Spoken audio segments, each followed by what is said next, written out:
Are you in a long term relationship and your intimate life has started to feel, shall we say, boring or routine? Are you noticing that you don't even want to connect with your partner intimately anymore? And you're wondering, like, what am I supposed to do? Because I actually care about this person. And, like, I'm not feeling it. What do I do about this? Or you're just desiring to have tools and techniques that will help you sustain that chemistry long term in your partnership. This video is for you.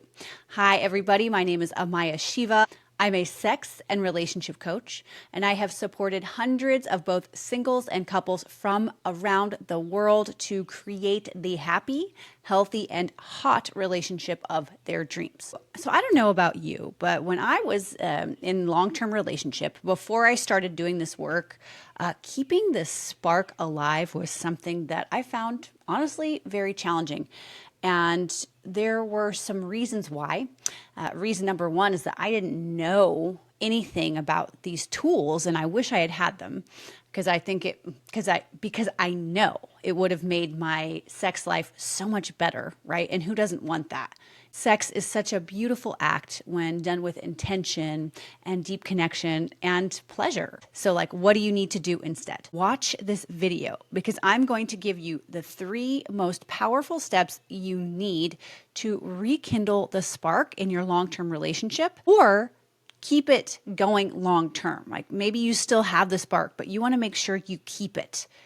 Watch this video and learn my top 3 secrets to help you do exactly that. Make sure that you like and subscribe so that you get all kinds of juicy content connected to sex and conscious relationships. So there are a few things that I've noticed both personally and in my practice that lead to a huge disconnect of chemistry. You know, one of the biggest problems is that sex can become really routine and you get into the habit of doing it a certain way. Like, you make out, you do this thing, and you have intercourse, and there's nothing like new or exciting to it. There are some really important pieces when it comes to rekindling and maintaining the spark in your romantic relationship. And the first one that I'm going to share might surprise you. I kind of hope it does.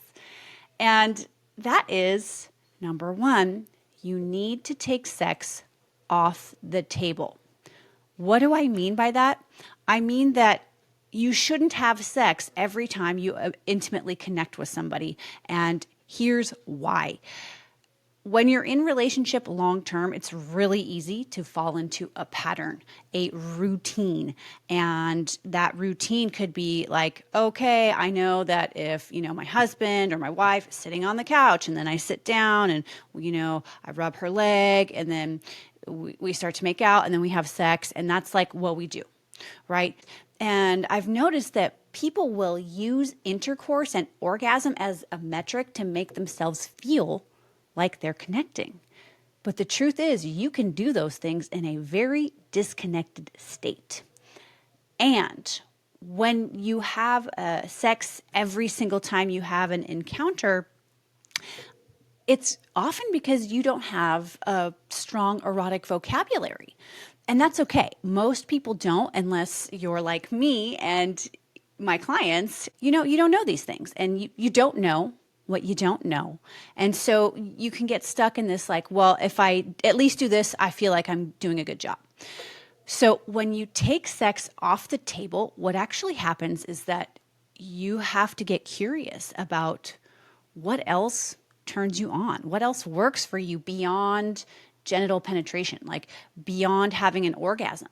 Because an orgasm is a very small part of the experience, right? And if you're relying on that to feel like you did a good job, well, there's probably an opportunity for expansion.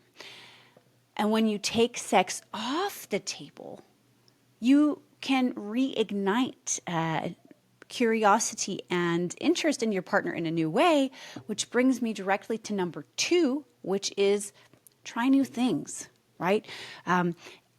There are really 2 foundations to a healthy long-term sex life, and those are curiosity and consistency. Those are part of trying new things, right? You have to be curious and make it a habit to try new things. Make it a habit to connect in a non-penetrative way so that you can actually learn about each other, right? Like, you're not the same person you were when you met them, and you may have learned new things about yourself.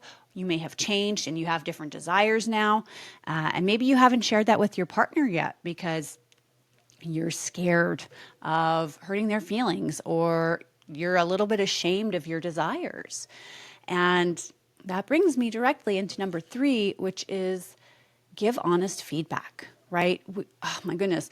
We as Westerners are so freaking sensitive about any kind of feedback. You know, you go to other cultures, they're like, yeah, I'm fat. Yeah, I'm skinny. Yeah, I'm this.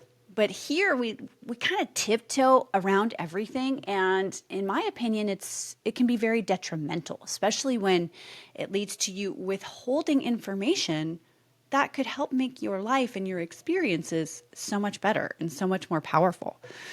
So, give honest feedback in a kind way. It can be very vulnerable to share that you don't enjoy something that your partner is doing, and my invitation is to don't be a jerk about it. Don't be like, oh God, I hate it when you do that. Just say, oh, you know what, I noticed that doesn't work for me, but you know what does? This thing. And you can either do it in the moment, which I encourage, especially if you don't like it, but it's also really cool to drop in before you have an encounter and talk about things that you've enjoyed and things that you don't enjoy. And if you're trying something new, be open and willing to shifting what you're doing. You know, just because you want to try something doesn't mean you have to keep doing it. But you can also debrief at the end and say, okay, you know, what I really noticed is I liked this one a lot. I liked this thing. I liked when you touched me that way. I liked when you said these words to me, but I didn't really like those other words, right? I mean, there's so many different ways of playing. And for example, like I have a praise kink. What does that mean? It means that I love to be told I'm beautiful, how smart I am, I'm doing a great job, like all of that. Other people really like to be shamed, right? They like to be told that they're bad and punished, and that gets them off. And remember, don't yuck anybody's yum. Honor your truth, right? If you're not into it, say, oh, you know what? Thank you for sharing that desire with me. I'm a no to that. And here's what I am open to trying with you. So all of those put together can really go such a long way towards creating the chemistry that you desire, to creating the romance that you desire. And while I can't teach you everything I know about that in a short video, I hope this gets you off to a great start. And if you're interested in learning more, there is a link underneath this in the comments that you can use to apply for a free 30-minute pleasure and partnership breakthrough session with me. But only if you're really ready to go into this work. It's so fun, and you have to be committed. Sending you so much love. Thank you so much for watching, and let me know what you got out of this today.